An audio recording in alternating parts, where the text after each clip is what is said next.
రామలక్ష్మి, నా ఇంజిన్ డబ్బు. ఏ ఇవ్వకుండా పారిపోతాను అనుకున్నావా ఏంటి? మొన్నటి నుంచి మొదలెట్టుకుని తిరుగుతున్నాను, ఎప్పుడు ఇచ్చేద్దామా అని. ఆ? ఎంత అయిందట అసలు? పొద్దున గంట ఆలస్యంగా వచ్చావు, మధ్యాహ్నం తినేసి ఒక గంట తొంగున్నావు, ఆ రంగం పని మీద ఒక గంట ఎటో పోయావు. బాగుందండి. మధ్యలో ఆ ఇంజిన్ ఏదో ఏడెక్కిందని ఇంకో గంట, ఆ గంట ఈ గంట తీసేస్తే భజన 50 పోగా ఎంత అవుద్ది? లొల్లోళ్ళు బాగా చేస్తుంది. నేనే చెప్పాలి. ఎంతైనా 6వ క్లాస్ చదువుకున్నాను కదా, మొత్తం 80 అవుద్ది. ఇదిగో ఇవన్నీ తీసుకుని నా 20 నాకు ఇచ్చే.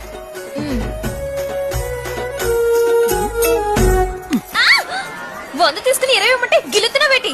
ఓ అదా విషయం. వాన్ తీసుకుని 20 ఇవ్వాలి అంతే కదా. సిల్లర్ లేదు, రేపు ఇస్తానులే.